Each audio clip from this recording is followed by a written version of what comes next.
Hello there and welcome to the studio. Today is a wonderful day to be alive and I hope you're good. And I also want to believe that you guys are spending a lot of time working on yourself and making more beats, probably making more money, right? As far as the Akai MPC ecosystem is concerned, you are an important part of our community and would like for you to continue to stick around. The good news is before the end of this video, I'll basically quickly drop an announcement which I believe should excite those of us that are ready to take our learning game and our work process on these MPC devices to the next level. Okay, but then before I dive into that, I just want to check with you if you've already gotten your hands on the new Akai MPC devices, talking about the Live 3 and the XL MPC XL. I've seen a couple of videos, people who have reviewed it, and a couple of reviews per se. The good side, the bad side, and all that. But then if you already have your hands on it, I would like to know what you think about it. I think that's just where I'm going at. What do you think about it? How has it affected or impacted your workflow? And when I say workflow, don't tell me about the features that it has that other doesn't have.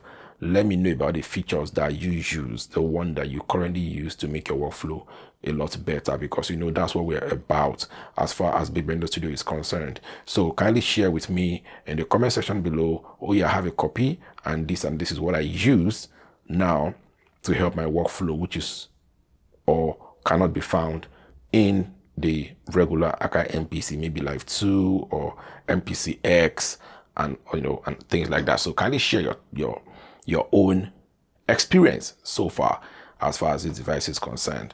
All right, and here to the big news, we are going back to the basics. Yep.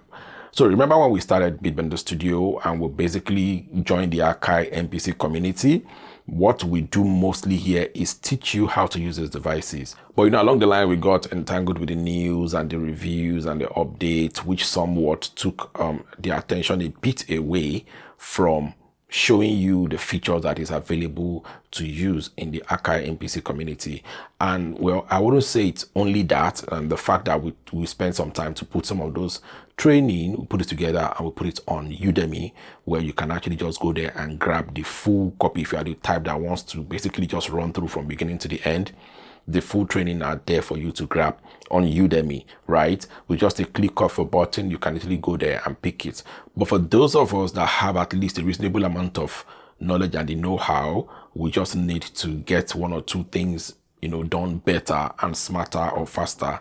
Then we're reverting back to that pathway wherein we're going to be teaching and showing you how things are done. And this also comes from the fact that we already have new softwares released by Akai, and then we have new hardware now. While we'll not be focusing on the hardware, our focus will still be on the software, because the software basically is still the same across board if you upgrade your software, right? The features that are currently not available will be the ones that are not supported by your device.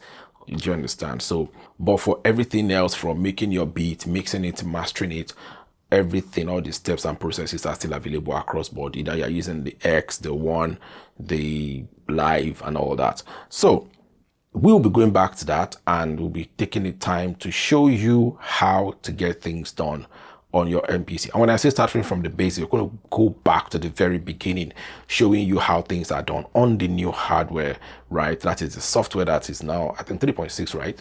Oh yeah, just to confirm that for you here, yes, 3.7. Basically, what we're going to be doing is showing you from the very beginning. So if you are new to the Akai community, or someone who is new to the Akai community, kindly tag them, ensure that they are part of the Big Blender Studio community, so that we can start giving them how to get things done.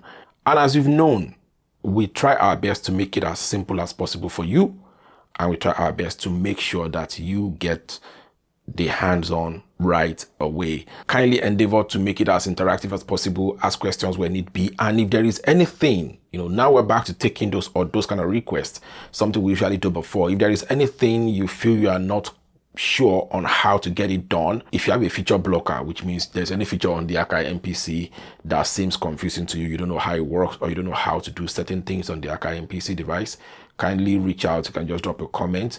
We'll basically do a video response to you so that every other person who is having the same issue will be able to benefit from that. So we're going back to the basics. We're going to be giving you updates on your devices, the softwares on it, and how you can work better, how you can work smarter, the new shortcuts available to you, and how you can take your production to the next level. We're going to be doing that with you right here, showing you how to use most of those, your plugins that is on the devices, and then how to do your settings and how to make them, how to basically just own your device and get your production workflow move from the beginner to the advanced level. So that's what we're going to be doing for you. And that'll be all for now on this video. We'll see you in the next one. Continue to be good and stay awesome.